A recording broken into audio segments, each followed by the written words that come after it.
श्री राम समर्थ. समर्थांनी एक सुंदर असा बोध आपल्यासाठी प्राप्त करून दिलेला आहे. धोका देणारी जी व्यक्ती आहे ना, त्या व्यक्तींना आपण ओळखायला हवं. समर्थ म्हणाले, त्यांची लक्षणे आपण जाणीवपूर्वक समजली पाहिजेत. ज्याप्रमाणे जी व्यक्ती आपल्याला धोका देत आहेत त्या व्यक्तींना ओळखणं खूप कठीण असतं हल्लीच्या युगामध्ये. कारण ते नेहमीच आपला खरा स्वभाव लपवून ठेवतात आणि गोड बोलण्यामध्ये आपल्याला गुंतवून ठेवतात.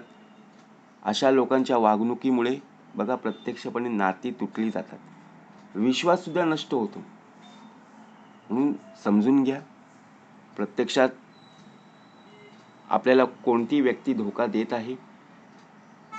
कारण अनेक लोक आपल्याला पाहायला मिळतात गोड बोलून स्वार्थ साधण्यासाठी. ज्यावेळी धोकेबाज लोक नेहमी गोड बोलण्याच्या बघा प्रत्यक्षात तयारीत असतात, तेव्हा त्यांच्या गोड बोलण्यामुळे समोरच्याला ते अतिशय विश्वासू आणि मदतशील वाटतात. आपल्या बाबतीत सुद्धा बघा, एखादी कंपनीमध्ये किंवा एखाद्या ऑफिसमध्ये किंवा आपल्या एखादी वेळी बाजारामध्ये अशी कोणी व्यक्ती जर आपल्याला भेटत असेल आणि भेटल्यानंतर बघा आपल्या बोलण्यामध्ये प्रत्यक्षात ती गुंतून ठेवते. कारण का, गोड बोलून ते आपल्याला अडकवण्याचा प्रयत्न करत असते. ज्याप्रमाणे आपली स्तुती करत असते आणि स्तुती करत आपल्याला सुद्धा ऐकताना खूप चांगलं वाटतं. परंतु प्रत्यक्षात जर आपण पाहायला गेलो ना, त्या व्यक्तीचं बोलणं आपल्याला कुठेतरी चांगलं वाटतं आणि आपण काय विचार करतो, अरे ही व्यक्ती माझ्या बाबतीत तरी बघा खूप चांगली बोलत आहे. परंतु अशा लोकांचे शब्द नेहमी समोरच्या व्यक्तीला बघा प्रभावित करत असतात. परंतु सहजपणे जर आपण विश्वास जर ठेवला, नंतर आपल्याला कळतं, अरे हा विश्वासघात कसा झाला. कारण सुरुवातीच्या काळात ते खूप सहकार्य करणारे असतात, मदत करणारे असल्याचं आपल्याला भासवतात. पण हळूहळू नंतर त्यांचा चेहरा, त्यांचा स्वभाव आपल्या समोर येत असतो. मग विचार करा, मग आपण काय विचार करणार, अरे हा तर माझा जवळचा मित्र होता, हा तर माझा जवळचा नातेवाईक होता, मग असं कसं झालं. म्हणून समर्थ म्हणाले, यामध्ये सुद्धा स्वतःचा स्वार्थीपणा आहे. स्वतःच्या फायद्यासाठी इतरांना फसवणं. बघा प्रत्यक्षात जर आपण पाहायला गेलो ना, त्यांच्या वागण्यामध्ये बोलण्यामध्ये बदल दिसून येत असतो. कधी कधी काय होतं की समोरची व्यक्ती जी आहे, आज दिसलेली व्यक्ती आहे ना, उद्या दिसेलच अशा प्रकारे बघा आपल्या समोर येत नाहीये. म्हणजेच काय, बघा एखादा आपण प्रवास करत आहोत, त्या प्रवासामध्ये आज जी व्यक्तीने आपली स्तुती केलेली आहे ती व्यक्ती उद्या भेटेल अशातला भाग आहे का? नाही. परंतु एकदा बोललेली व्यक्तीवर आपण जर विश्वास ठेवत असू, तर बघा शेवटी होणारा धोका हा आपल्यालाच पाहावा लागेल. म्हणून समर्थ म्हणाले, खोटं बोलणं ज्याप्रमाणे धोका देणारी व्यक्तीचं मुख्य वैशिष्ट्य आहे, त्यांच्या स्वभावामध्ये पाहायला मिळत असतं. अशा लोकांसाठी खोटं बोलणं ही एक सवय पाहायला मिळत असते. ते नेहमीच परिस्थितीनुसार बघा सत्य लपवत असतात आणि चुकीची माहिती लोकांसमोर आणण्याचा प्रयत्न करत असतात. आपण समजून जाणं खूप गरजेचं आहे. कारण यामध्ये फायदा कोणाचा, तोटा कोणाचा ते आपल्याला माहीत नसतं. कारण अशा लोकांच्या खोटेपणामुळे अनेक वेळा आपल्याला निर्णय घेणं बघा चुकीचं वाटू लागतं. कारण त्यांच्या खोट्या बोलण्याचा फटका आपल्या भविष्यात पाहायला मिळेल. म्हणून संपूर्ण विश्वास कोणत्याही व्यक्तीवर ठेवू नका.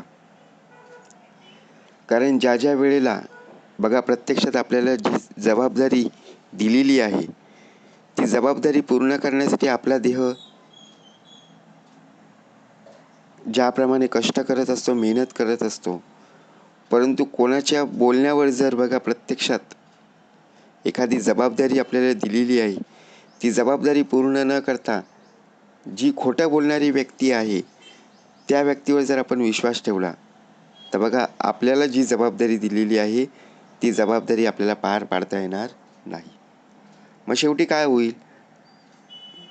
खोटं बोलणाऱ्या ज्या व्यक्तींपासून आपलं देह सावध राहणं का गरजेचं आहे? कारण ती व्यक्ती आपल्या तोंडावर बघा प्रत्यक्षपणे स्तुती करत आहे, परंतु मागून बघा प्रत्यक्षात तीच व्यक्ती खोटं बोलत आहे. ज्याप्रमाणे बघा खोटं बोलून विश्वास संपादन करण्यापेक्षा आहे ना आपणच सावध राहणं गरजेचं आहे.